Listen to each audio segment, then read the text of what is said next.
Alors, écoute un peu ce petit message. Bon, je ne l'ai pas écrit, mais je le porte à cœur. Je prendrai le temps de mieux t'aimer encore plus fort. Je prendrai le temps de pardonner tes petites folies. J'irai jusqu'au bout du monde chanter une petite chanson. Pas d'amour ou pas pitié, on s'aimera. Pas d'amour ou pas pitié, on s'aimera. Je prendrai le temps de fredonner une petite chanson, pourvu que nous regardions ensemble la même direction. Le plus dur, c'est de penser qu'un jour, on se quittera. Pas d'amour ou pas pitié, on s'aimera. Pas d'amour ou pas pitié, on s'aimera. Avant toi, mon cœur ne battait pas comme ça. J'avais des amours, mais à chaque fois, c'était un jeu pour moi. Et tu verras, avec le temps, on s'aimera.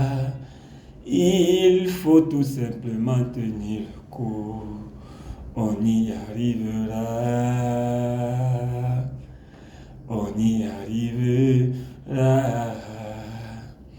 Et puis on s'aimera. Et avant toi, mon cœur ne battait pas comme ça.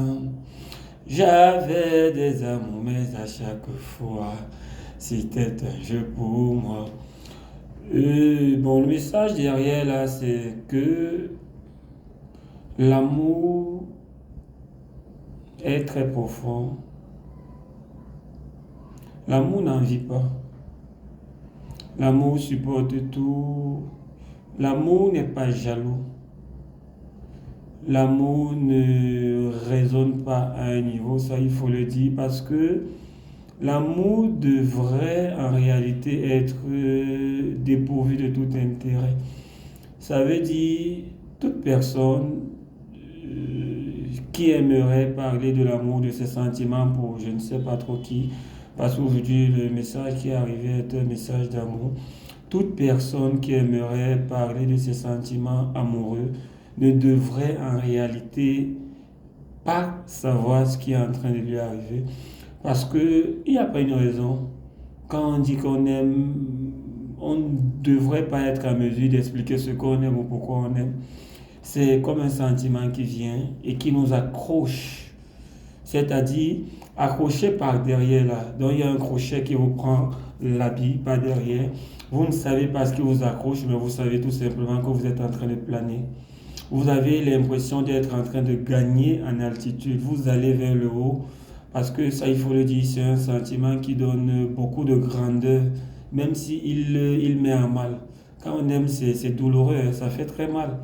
Ça fait mal, pourquoi? Parce que généralement, ce n'est pas réciproque. La réciprocité ici ne voudrait forcément pas dire que la personne que vous aimez ne vous aime pas en retour, non. Mais c'est que le véritable amour ne pourrait pas être réciproque parce que vous ne pouvez pas ressentir la même chose au même moment. Non, ce n'est pas possible. Il y aura toujours une personne qui va ressentir ce sentiment très fort parce qu'il faut parler de l'exigence qui vient avec ce sentiment qui vous anime à l'instant T. Vous avez besoin de tellement de choses que vous-même vous ne pourriez pas expliquer. Vous voulez tout et rien au même moment. Ce qui fait que la personne en face de vous a l'impression de ne rien vous donner. Bon, là, c'est votre impression à vous. Parce que vous voulez tout au même moment.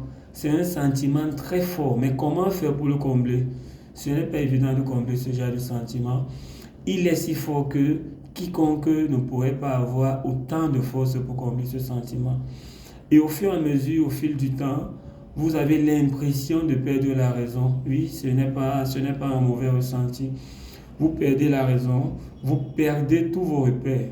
Vous voulez, c'est-à-dire à tout moment, ressentir une certaine présence, même si vous savez que ce n'est pas évident. Ça veut dire vous vous surpassez, oui, mais vous voulez que la personne en question se surpasse aussi. Vous maîtrisez bien, je vais prendre un exemple simple. Vous savez peut-être que à partir de minuit, voilà, la personne en question, la personne pour qui vous ressentez le sentiment est déjà couchée parce qu'elle a peut-être des obligations le matin. Elle, ici, je parle de la personne. Je ne suis pas en train de dire forcément que c'est un sentiment qui concerne les hommes ou alors un sentiment qui concerne les femmes. Mais ce que vous aimeriez en réalité, c'est causer avec cette personne de minuit jusqu'à 6 heures du matin parce que vous ne parvenez pas à trouver le sommeil. Donc, quelque part, l'amour est un peu égoïste, c'est-à-dire vous voulez demander à la personne de faire l'impossible. Si vous prenez votre téléphone, vous lui laissez un message qui n'aura pas de réponse à l'instant T parce qu'elle est déjà endormie. Vous vous sentez mal, vous multipliez les messages, vous tirez des conclusions, vous posez des questions, vous répondez à ces questions. Au bout du compte, vous devenez ridicule et vous devenez même très, très, très ridicule. Ça, je vous l'assure. Alors, sachez-le, ce n'est pas une mauvaise façon de se comporter parce que ce n'est pas vous qui décidez, c'est le sentiment en question qui vous dirige à ce moment-là. Et la manifestation que vous êtes en train de produire là est une belle manifestation parce qu'une fois, déjà, sachez-le, c'est un sentiment qui ne peut pas être rassasié, il ne se rassasie jamais. Il peut être comblé par des petits... Il y a des petits vides qui peuvent être comblés, mais le grand vide en lui-même restera toujours. La personne qui pourra vous soulager sera vous-même. Une fois que vous serez soulagé et que le sentiment va se dissiper tout doucement, vous allez donc revenir. Et vous allez comprendre dans quoi vous étiez. Il ne disparaît pas totalement. Vous aurez toujours de l'estime, mais vous allez comprendre que quelque part, vous étiez vraiment en mal. Et dès que ça diminue, la personne en retour sera touchée. Elle va se rendre compte qu'il y a quelque chose qui manque. Au moment où elle voudra faire les efforts que, même s'ils n'auraient pas été suffisants, que vous aurez sollicité autrefois, au moment où la personne va commencer à vouloir faire ses efforts, vous serez déjà refroidi. Et en ce moment-là, vous allez sentir comme un peu de force. Parce que lorsque la réciproque commence à se manifester, ça vous donne beaucoup de force. Parce que le sentiment qui vous anime, au moment, est un sentiment de vengeance. Mais vous ne devrez pas vous venger. Parce que la personne en retour ne pouvait pas vous donner ce que vous demandiez. Elle aurait voulu que ce soit progressif parce que vous avez été accroché d'un coup. Peut-être c'est ce qui s'appelle le coup de foudre. Bon, on ne sait pas. Parce qu'il n'y a pas trop de personnes qui racontent le coup de foudre. On voit juste les manifestations. Et quelque part, il n'y a pas trop de regrets parce que vous avez le sentiment ou alors l'impression d'avoir tout manifesté, d'avoir donné tout ce qu'il fallait au moment où il fallait le donner. Mais toujours, ce n'est pas une très bonne idée de développer la rancune. Parce que n'attendez pas en retour, surtout quand il s'agit des sentiments, ce que vous pouvez produire. Les mêmes sentiments ne pourront jamais s'attirer. Donc si vous avez de l'amour, beaucoup d'amour à donner, attendez-vous et préparez-vous à recevoir de la haine. Mais progressivement, lorsque votre amour sera justifié, la personne vous en donnera aussi. Alors il faut bien le comprendre. Je prendrai le temps de mieux t'aimer encore plus fort. Je prendrai bien ce temps. Je prendrai le temps de pardonner tes petites folies. J'irai jusqu'au bout du monde chanter une petite chanson. Par amour ou par pitié, on s'aimera. Par amour ou par pitié, on s'aimera. À coup sûr, il y a bien une personne qui aimera par pitié. Et puis une autre personne qui aimera par amour. Ça n'exclut pas le fait qu'on s'aime tous les deux par amour et ça n'exclut non plus le fait qu'on s'aime tous les deux par pitié. Donc voilà.